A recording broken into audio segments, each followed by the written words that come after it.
بسم اللہ الرحمن الرحیم. کو حصے جان بنانا ہوگا، ذکر الہی کے ساتھ ہمیں دل کو لگانا ہوگا، کیونکہ جب ہم اللہ کو یاد کریں گے وہ ہمیں یاد کرے گا. جب وہ خود فرماتا ہے فاذکرونی اذکرکم، تم مجھے یاد کرو میں تمہیں یاد کروں گا. جب ہم اسے یاد کریں گے اسے نہ بھولیں گے وہ ہمیں نہیں بھولے گا، بلکہ وہ تو ایسا کریم ہے کہ ہم بھولے ہوں پہ کرم فرماتا ہے. آپ سے کریم فرماتے ہیں ایک گناہ میرا ماں پیو دیکھے دے بے دیس نکالا، لاکھ گناہ میرا مولا دیکھے دے اوپر دے بالا. وہ تو ایسا کریم ہے کہ دن رات ہمارے گناہ دیکھتا ہے، ہماری نافرمانیاں دیکھتا ہے، مگر پھر بھی پردے ہی ڈالتا ہے. پھر بھی بندہ نمازیاں ہی فرماتا ہے اور اللہ نمازیاں ہی فرماتا ہے. تو دیکھیے جب ہم رب کو یاد کریں گے تو پھر وہ ہمیں کیسے یاد فرمائے گا.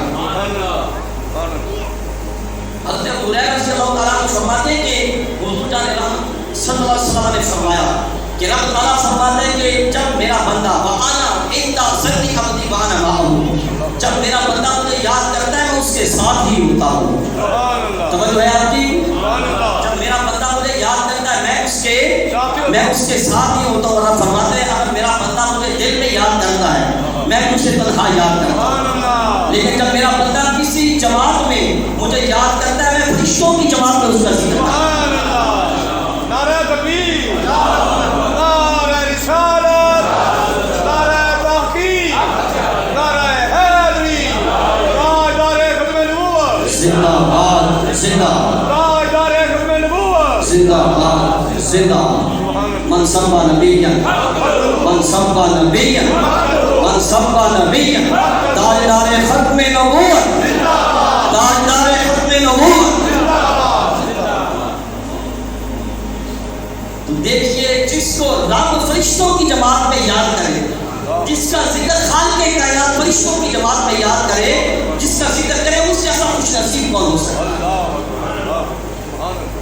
اگر ہم چاہتے ہیں ویسے اگر کسی شخص کو اگر کسی اپنا ملک کا کوئی حاکم جو ہے اگر یاد کرے تو اس کی خوشی کی انتہا نہیں ہوتی کہ مجھے کیا ہے کہ اپنا ایک ملک کے حاکم نے اپنا ملک کہہ رہا ہوں کہ ایک شہر کے حاکم نے یاد کیا ہے.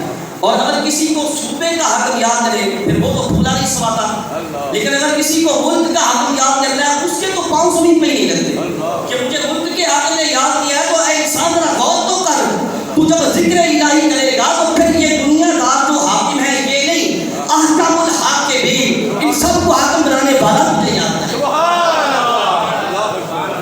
سب حاکموں کا حاکم مجھے یاد کرے گا. ظاہر الریاض میں ہے آقا کریم نے فرمایا کہ جب جنتی جنت میں جائیں گے تو فرشتے ان کے سامنے طرح طرح کی نعمتیں پیش کریں گے.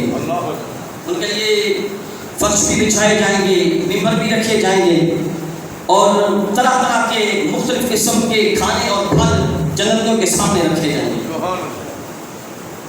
لیکن کیا ہے کہ جنتی حیران ہوں گے، عالم حیرانی میں ہوں گے. باری تعالیٰ پوچھے گا کہ اے میرے بندوں کیوں حیران ہو، کیونکہ جنت حیرت کی جگہ نہیں ہے.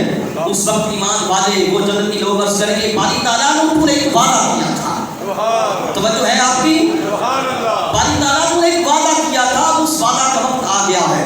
تو میرا رب فرمائے گا فرشتوں کو حکم دے گا کہ ان کے چہروں سے لگام اٹھا دو، ان کے چہروں سے پردے اٹھا دو، کیونکہ یہ میرا دیدار کرنا چاہتے ہیں، کیونکہ یہ میرا دیدار کریں گے. فرشتے کریں گے باری تعالیٰ یہ میرا دیدار کیسے کریں گے، کیونکہ یہ تو گنہگار تھے، یہ گناہ کیا کرتے تھے.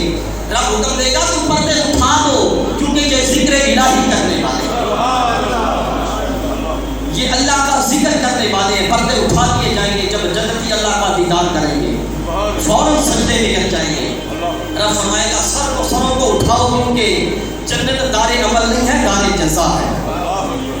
دار جزا ہے. آج تمہیں انعام دیا جانا ہے، آج تمہیں نوازا جانا ہے، آج تم پہ کرم فرمایا جانا ہے. اب کیا ہوگا اس کے بعد وہ جنتی لوگ بے قید میرے رب کو دیکھیں گے، میرے رب کا دیدار کریں گے. رب تعالیٰ فرمائے گا سلام علیکم عبادی، اے میرے بندوں تم پہ سلام ہو. تب تو نہیں گئے آپ، اے میرے بندوں تم پہ سلام ہو. فقط رضیت عنکم فہل رضیتم عنی، فرمائے گا تم پہ میرے بندوں سلام ہو اور ساتھ فرمائے گا میں تم سے راضی ہوں. میرے بندوں کیا تم بھی مجھ سے راضی ہو؟ وہ جنتی لوگ عرض کریں گے باری تعالیٰ ہم کیسے راضی نہ ہوں، تو نے ہمیں ایسی نعمتیں عطا فرمائی ہیں جن کو آج تک کسی آنکھ نے دیکھا نہیں ہے، کسی کان نے سنا نہیں ہے، حتیٰ کہ کسی دل میں بھی ان کا